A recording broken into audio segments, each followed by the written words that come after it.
Good morning बच्चों, आप सबको जय यीशु। कैसे हैं आप सब? आई एम श्योर सब कोई फिट एंड फाइन होंगे, है ना। अभी आप लोगों ने सुना है जबलपुर में तीसरी लहर आ गई है ना।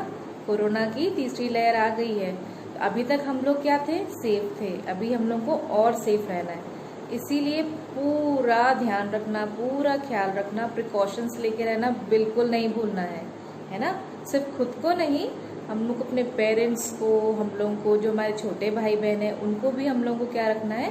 सुरक्षित रखना है, ठीक है ना। सो हम लोग अभी तक सुरक्षित रहे, हमारे आसपास के लोग सुरक्षित रहे, और जो लोग हमें कोरोना की वजह से छोड़ के जा चुके हैं उन सबको आज हम लोग विशेष रूप से अपनी प्रार्थना में याद रखेंगे।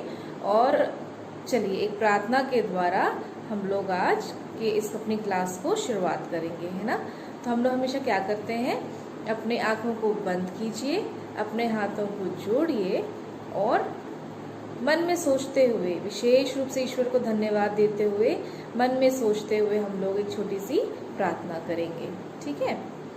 हे प्यारे प्रभु जी, हम विशेष रूप से आज के दिन के लिए आपको धन्यवाद देते हैं, और हम आज विशेष हमारे निवेदन में कोरोना के लिए और इस तीसरी लहर के लिए आपसे प्रार्थना करते हैं। आपने हमें अब तक संभाले रखा, अब तक सुरक्षित रखा, हम इसके लिए आपको कोटि कोटि धन्यवाद देते हैं। हम आपसे विशेष रूप से प्रार्थना करते हैं प्रभु, ताकि हमें आने वाले समय में भी आप सुरक्षित रखिए। हमारे जितने भी पहचान के लोग हैं, हमारे आसपास के जो लोग हैं, हमारे दोस्त रिश्तेदार जितने भी लोग हैं, सबों को आप सुरक्षित रखिए। और जो लोग इस वक्त कोरोना से जूझ रहे हैं, अस्पतालों में हैं, घरों में हैं, मुश्किल में हैं, उन सबों का सहारा बनिए, उन्हें सांत्वना दीजिए, उन्हें जल्द से जल्द चंगाई दीजिए। और विशेष रूप से प्रभु जो लोग हमें छोड़कर जा चुके हैं उनके लिए प्रार्थना करते हैं, ताकि आप उनकी गलतियों को माफ़ करें और उन्हें अपने स्वर्ग धाम में प्रवेश पाने दें। साथ ही हम आने वाले समय के लिए प्रार्थना करते हैं प्रभु, ताकि हम सब आपकी कृपा हमेशा पाते रहें, आशीष हमेशा पाते रहें। और आज इस क्लास के लिए विशेष रूप से प्रार्थना करते हैं, हम जो कुछ भी इन क्लासेस में सीखें, इन कैटेकिज्म क्लासेस में सीखें, उससे अपने जीवन में लागू कर सकें और आने वाले समय के लिए खुद को तैयार कर सकें। इस छोटी सी विनती को करते हैं हमारे प्रभु क्रिस्त के द्वारा, आमीन। पिता पुत्र पवित्र आत्मा के नाम पर आमीन। सब लोग अपनी आँखों को खोलिए और अपने हाथों को नीचे करिए, और फिर से ईश्वर को धन्यवाद देते हुए एक बार कहिए, थैंक यू जीसस। सब लोग कहिए, thank you Jesus. Very good. चलिए अब हमारी प्रार्थना हो चुकी है। हम लोग अब क्या करेंगे? छोटा सा एक रिकॉल करेंगे, जैसे हम हर क्लास में करते हैं, है ना। तो हमने पिछले क्लासेस में क्या पढ़ा था? हमने पिछली क्लासेस में प्रारंभिक कलीसिया के बारे में पढ़ा था, है ना। मैंने लास्ट क्लास में आप लोगों को क्वेश्चन आंसर्स दे दिए हैं, और मैं उम्मीद करती हूँ कि आप लोग क्वेश्चन आंसर्स को लिख के पढ़ेंगे। देखो, आप नहीं पढ़ोगे तो लॉस में कौन है? आप लोग। लेकिन हम लोग को लॉस में नहीं रहना है ना, हम लोग को प्रॉफिट में रहना है। आप लोग पढ़ोगे तो आप लोग प्रॉफिट में रहोगे, क्योंकि आने वाले समय में जब एग्जाम्स होंगे, आप लोग अभी से थोड़ा थोड़ा पढ़ोगे तो आप लोगों को याद रहेगा, है ना। जैसे आप लोग स्कूल्स में तैयारी करते हो, वैसे ही आप लोग कैटेकिज्म की भी तैयारी करनी है। ये भी एक कंपल्शन है, तो आप लोगों को पढ़ना तो है ना। तो आप लोग तैयारी कीजिए, ठीक है। अब जैसे मैंने पिछली क्लास में आप लोगों को बताया था प्रारंभिक कलीसिया के बारे में, उस समय क्या हुआ था? एक दिन अचानक पेंतेकोस्त के दिन सारे प्रेरितों को क्या हुआ उन लोगों को? पवित्र आत्मा ने उन लोगों को क्या किया? उनके ऊपर आया, और फिर क्या हुआ? वे जो उनके अंदर का डर था वो सब कहाँ चले गए? कहीं दूर जाके भाग गया, है ना। और वो लोग क्या करते हैं? शास्त्रियों के बीच में, फरीसियों के बीच में, जो इतने ज्ञानी बुद्धिमान लोग हैं उनके बीच में जाके उन पे दोष आरोपण करते हैं, उन्हें ईश्वर के वचन के बारे में बताते हैं, और उन्हें कहते हैं कि आप लोगों की वजह से ईश्वर मरे और हमारे प्रभु यीशु हमें छोड़ के गए, लेकिन अब हम लोग चुप नहीं रहेंगे। और वो लोग क्या करते हैं? प्रचार प्रसार करने लगते हैं, स्वर्ग राज की घोषणा करने लगते हैं, है ना। और इसी प्रकार वो लोग क्या करने लगते हैं? बहुत सारे लोगों को ईश्वर के अनुयायी बनाने लगते हैं, है ना। आज हमें भी ऐसा समय आएगा कि हमारे पास ये मौका होगा कि हमें भी ईश्वर के बारे में बोलना पड़े, तो हम लोगों को भी क्या करना है, चुप नहीं रहना है ना। और ये ईश्वर की योजना है हमारे लिए, कब वो किस रूप में हमें इस्तेमाल करेंगे, है ना, ऐसा है। ठीक है, चलिए अब हम लोग प्रारंभिक कलीसिया से क्या करेंगे, हम लोग आप दूसरे पार्ट में क्या देखेंगे, कलीसिया में किस प्रकार अत्याचार हुआ। अब कलीसिया में किस प्रकार अत्याचार हुआ, इस सेंटेंस से आप क्या समझते हो। हम लोग जब कोई अच्छा काम करते हैं तो क्या होता है, दूसरे लोगों को जलन होती है ना। हम लोग स्कूल में भी देखना, क्लासेस में भी देखना, जब कोई फर्स्ट आता है, सेकंड आता है, तो स्पेशली जब कोई फर्स्ट आता है तो जो सेकंड आया हुआ रहता है उसको थोड़ी सी प्रॉब्लम होती है ना, कि मैं फर्स्ट क्यों नहीं आ पाया। तो थोड़ा बहुत कहीं ना कहीं उनकी मेहनत रहती है, तो लेकिन जलन आ जाता है ना बीच में कि मैं क्यों नहीं आ पाया। कभी कभी हम लोग देखते हैं किसी की हैंडराइटिंग बहुत अच्छी है, तो किसी को उससे भी प्रॉब्लम रहता है कि इसकी हैंडराइटिंग ऐसी है, वैसी है, ये है, वो है, हम लोग बोल देते हैं ना किसी किसी को। कई लोगों को आप लोग देखते होंगे, अपनी क्लास में भी देखते होंगे, कई लोगों के पास बहुत अच्छा बॉक्स रहता है, पेंसिल बॉक्स रहता है, कई लोगों के पास पेन रहता है, तो हम लोग कभी कभी जेलस फील होता है ना, और हम लोग क्या करने लगते हैं, बुराइयां करने लगते हैं।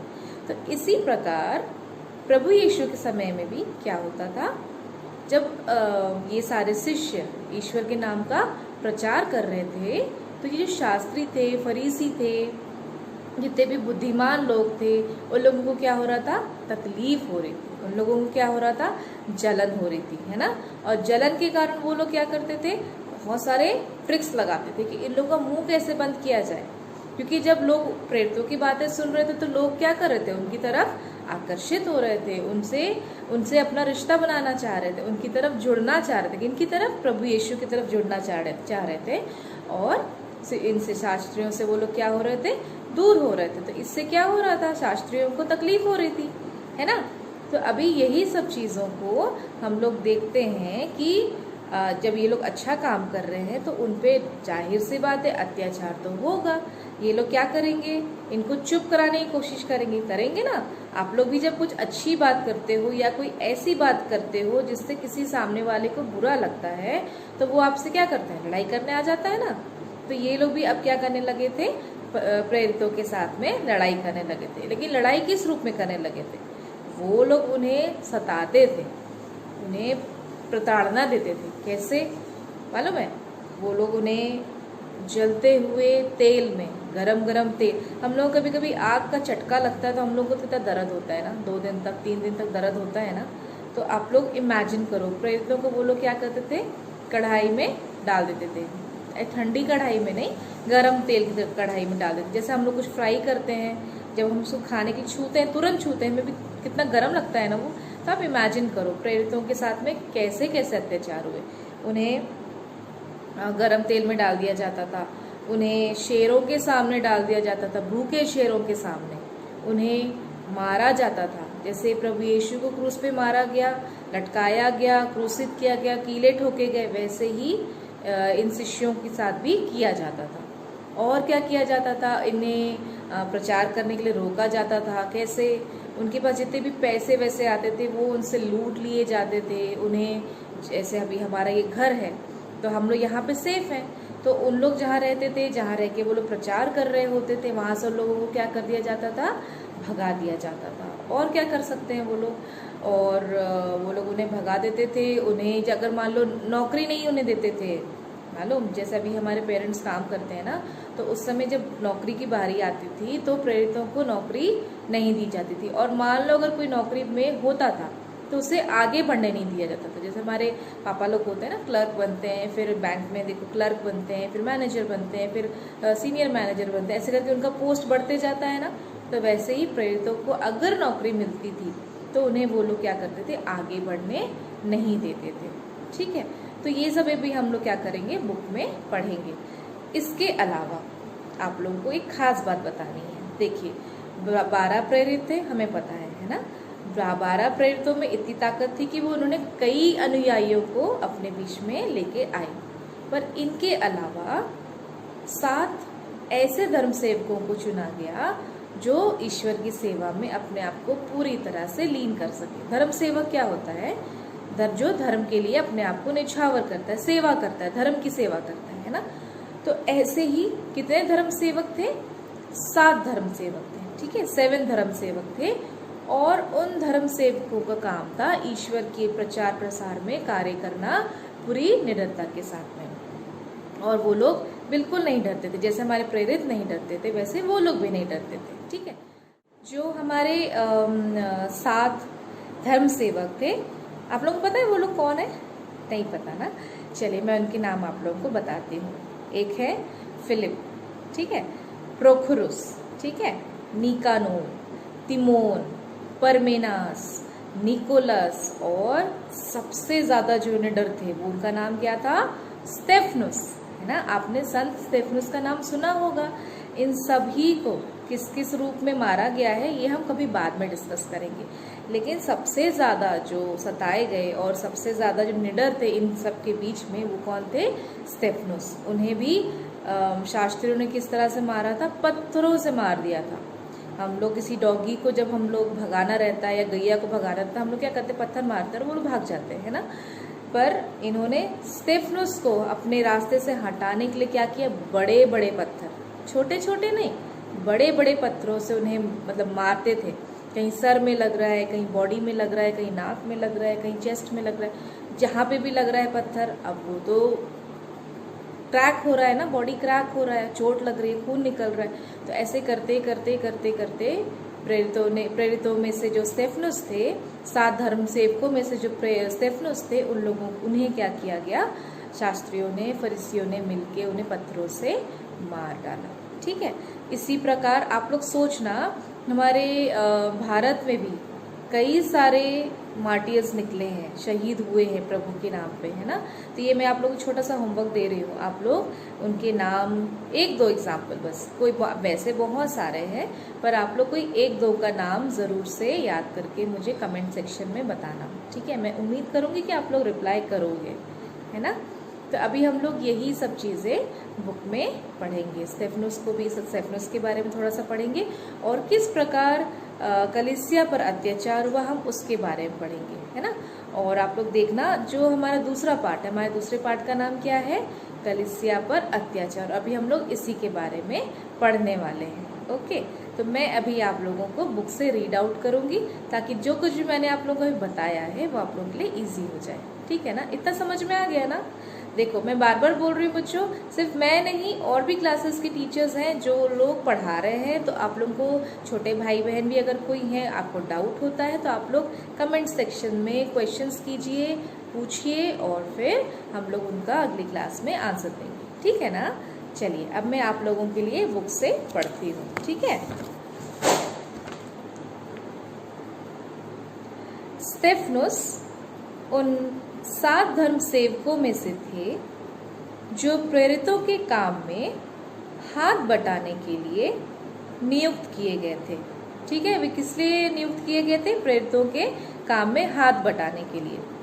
वे प्रखर बुद्धि के धनी थे, उनके पास बहुत बुद्धि था।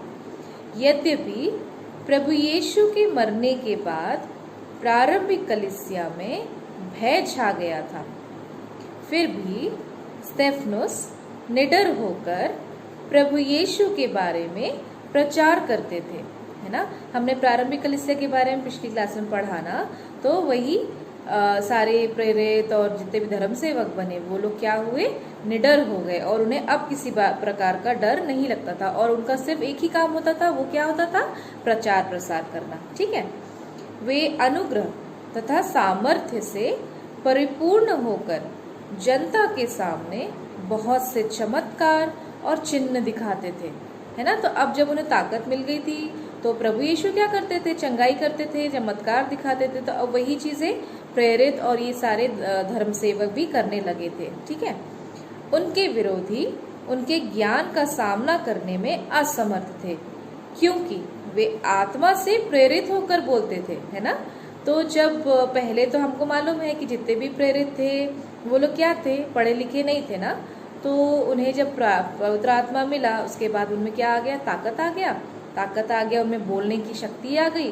तो अब वे लोग हर प्रकार की बात के लिए, हर किसी भी प्रकार की बात के लिए जवाब देने के लिए वे लोग तैयार रहते थे। क्यों तैयार रहते थे? क्योंकि उनके पास अब क्या था? पवित्र आत्मा। अतः शास्त्रियों ने उन्हें मार डालने का निश्चय किया। उन्होंने स्तेफनुस पर मूसा की निंदा करने का झूठा दोष लगाया और उन्हें शहर से बाहर ले जाकर पत्थरों से मार डाला। फिर भी कलीसिया प्रभु यीशु के नाम में विश्वस्त बनी रही, है ना। तो इन सभी जो शास्त्री थे उनका काम क्या था? उन्होंने ईश्वर पर भी झूठा आरोप लगाया था ना, कि इन्होंने अब स्वर्ग को अपना घर कहा है, इस प्रकार से उन्होंने झूठा आरोप लगाया, है ना। और फिर उन्होंने यीशु को मार डाला। तो उसी प्रकार उन्होंने स्तेफनुस को, और आगे आने वाले समय में भी हम पढ़ेंगे जब प्रेरितों के बारे में बताएंगे, तो किस किस प्रकार से इन पर अत्याचार किया गया और उन्हें मार दिया गया। तो स्तेफनुस के साथ भी क्या किया गया? उन पे झूठा आरोप लगाया गया। क्या आरोप लगाया गया? कि उन्होंने मूसा की निंदा की है, ठीक है। और क्या किया? शहर से बाहर ले जाकर उनको पत्थरों से मार डाला। और उनके मरने के बाद क्या हुआ? क्या हमारा ईश्वर की प्रचार करना बंद हुआ? नहीं हुआ ना। ईश्वर का प्रचार प्रसार करना बंद नहीं हुआ। सबके सब आज भी, हम अभी प्रेजेंट डेट में भी आज भी प्रभु के नाम को लेकर खूब सारा प्रचार प्रसार होता है और आज भी अत्याचार होता है, ठीक है। आप लोगों ने अगर सुना होगा तो चाइना ले लो, कोरिया ले लो, या आप लोग पाकिस्तान ले लो, या आप लोग अपना इंडिया ही ले लो, है ना। कई सारे जगह, हमारे एमपी में भी ऐसे कई सारे जगह हैं जहाँ पर ईश्वर के नाम पर, प्रभु के नाम पर अत्याचार हो रहा है। जो धर्म प्रचार कर रहे हैं उनको सताया जा रहा है, उन्हें प्रभु का नाम प्रचार करने के लिए नहीं दिया जा रहा है, उन पर केसेस हो रहे हैं, उन्हें पिटवाया जा रहा है। तो ये सब चीज़ें आज भी हो रहा है। चाइना में लोग छुप के, चर्च एक छुपा हुआ चर्च बना हुआ है, लोग अंडरग्राउंड होके वहाँ जाते हैं और वो लोग क्या करते हैं? मिस्सा अटेंड करते हैं, और जैसे ही किसी को वहाँ पता चलता है तो उन्हें मार दिया जाता है। ये आज भी हो रहा है कई जगह पर। जैसे अफ्रीका हो गया, वहाँ पर अगर आप सुनोगे तो वहाँ पे बाइबल पढ़ना अलाउड ही नहीं है। आप वहाँ पे जो बाइबल कोई देख लेता है ना, तो वहाँ पे बाइबल को जला दिया जाता है। ईरान हो गया, अब जितने भी सऊदी देश हो गए, इन सब जगहों में अभी भी इस प्रकार से क्या हो रहा है? अत्याचार हो रहा है। और ऐसे आप देखोगे, गूगल कभी करोगे ना, तो आपको बहुत सारे एग्जाम्पल्स मिलेंगे। तो आप लोग कभी रिसर्च कीजिए इस बारे में और पढ़िए, ठीक है। मैं आगे पढ़ती हूँ। आप लोगों के लिए बोध प्रश्न है, तो इन प्रश्नों को अभी आप स्क्रीन पर देख रहे होंगे बच्चों। इन प्रश्नों को आप लोग खुद से सॉल्व कीजिए। ये हमेशा से आप लोगों के लिए एक होमवर्क जैसा रहेगा, तो इसे आप लोग खुद गूगल कीजिए, अपने मन से सोचिए कि कहाँ होता है, कैसे होता है, और डाउट है तो मुझसे पूछना, मैं ज़रूर बताऊंगी, ठीक है। मैं आगे पढ़ती हूँ। प्रारंभिक कलीसिया, यहूदियों का विश्वास था कि प्रभु यीशु की मृत्यु के बाद उनकी शिक्षा समाप्त हो जाएगी, लेकिन ऐसा नहीं हुआ। उनके अनुयायी उनकी शिक्षा को फैलाने लगे, अतः उन पर अनेक अत्याचार किए गए, है ना। ये हमने पढ़ा हुआ है लास्ट क्लास में, है ना। अब किस प्रकार से अत्याचार किया जाता था ये हम लोग अभी देखेंगे। प्रारंभिक कलीसिया में विश्वासियों को घोर अत्याचार सहने पड़े। उसी दिन यरूशलेम की कलीसिया पर घोर अत्याचार प्रारंभ हुआ। प्रेरितों को छोड़ सब के सब यहूदिया तथा समारिया के देहातों में बिखर गए। अब जब प्रभु के शिष्यों पर अत्याचार होगा तो प्रभु शांत तो नहीं बैठेंगे, है ना। तो इसीलिए जब प्रेरितों पर अत्याचार होता था, उनके शिष्यों पर अत्याचार होता था, तो उसी दिन से यरूशलेम जहाँ पे वे सब थे, वहाँ की कलीसिया पर भी अत्याचार होना चालू हुआ। अब देखो अत्याचार किस रूप में होता था।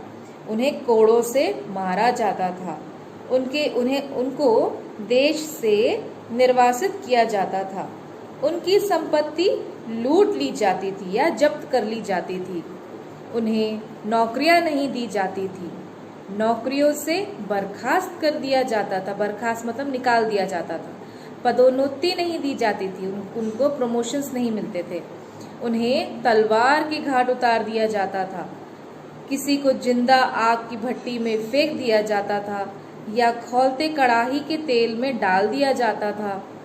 भूखे शेरों के सामने उन्हें भोजन के रूप में डाल दिया जाता था। प्रभु यीशु के समान उन्हें भी सूली पर चढ़ाया जाता था। तो इस प्रकार से बहुत सारे हैं जिस प्रकार से प्रेरितों पर अत्याचार होता था। ठीक है, तो हम लोग आज सिर्फ इतना ही पढ़ेंगे। आज हम लोग जो हमारा चैप्टर है उसको हम लोग 3 भागों में बांट के पढ़ेंगे। आज हम लोग सिर्फ इतना ही पढ़ेंगे। अगली क्लास में हम लोग थोड़ा डिटेल में पढ़ेंगे और फिर उसकी अगली क्लास में आप लोगों को क्वेश्चन आंसर्स कराऊंगी। ठीक है, तो आज आप लोगों का होमवर्क क्या है, जो आप लोगों को स्क्रीन में दिखा था ना, 3 बोध प्रश्न थे, उन्हें आप लोग क्या करेंगे, गूगल करेंगे। ठीक है, और जो ये 7 धर्म सेवक के नाम मैंने आप लोगों को बताया, उसे आप लोग क्या करोगे, याद करोगे। ठीक है, इसे भी मैं स्क्रीन में आप लोगों को दिखेगा, 7 जो अपने धर्म सेवकों के नाम हैं वो आप लोगों को दिखेंगे, तो वो आप लोग नोट डाउन कर लेना और इसे आप लोग याद करना। ठीक है, तो आज की क्लास हमारी यहीं तक रहेगी। आप लोग सुरक्षित रहिए। आप लोग अभी बहुत ज़्यादा केयर करना बच्चों, स्पेशली क्योंकि 3rd लेयर जो वेव आई है, जो तीसरी लहर आई है, उससे बच्चों को, बुजुर्गों को, वैसे खतरा सबको है लेकिन बहुत ज़्यादा खतरा है बच्चों को और बुजुर्गों को, है ना। तो आप लोग बहुत ज़्यादा केयर करो। कोशिश करना कि आप लोग बाहर जाओ ही नहीं, पर बहुत इमरजेंसी है तो डबल मास्क पहन के जाओ, है ना। सैनिटाइजर लेके जाओ, हो सके तो हाथ में ग्लव्स पहनो, पूरा चेहरा वगैरह सब कवर करके जाना। और वापस आने के बाद क्या करना है, आप लोग अच्छे से हो सके तो नहा लीजिए, ड्रेस तो टोटली चेंज कर दीजिए, हो सके तो नहा लीजिए। नहीं नहाना है तो फिर अच्छे से हाथ पैर धो के वापस से सैनिटाइजर लगा के फिर आप लोग घर के अंदर घुसिए, ताकि आप लोगों के द्वारा दूसरों को भी कुछ चीज़ कोरोना का प्रॉब्लम ना हो। ठीक है ना। तो चलिए आज की क्लास हम लोग यहीं पे ख़त्म करेंगे और आप लोग जो मैंने बातें आप लोगों को बताई है उसे ध्यान में रखना, पढ़ाई करना, होमवर्क करना। और प्लीज़ बच्चों कमेंट सेक्शन में आप लोग लिख के टाइप करके मुझसे पूछिए और मुझे बताइए कि आप लोगों को क्लास कैसी लग रही है, ताकि कुछ इम्प्रूवमेंट करना है तो मैं इसमें कर सकूँ। Okay, so take care, good luck, be home, be safe, bye.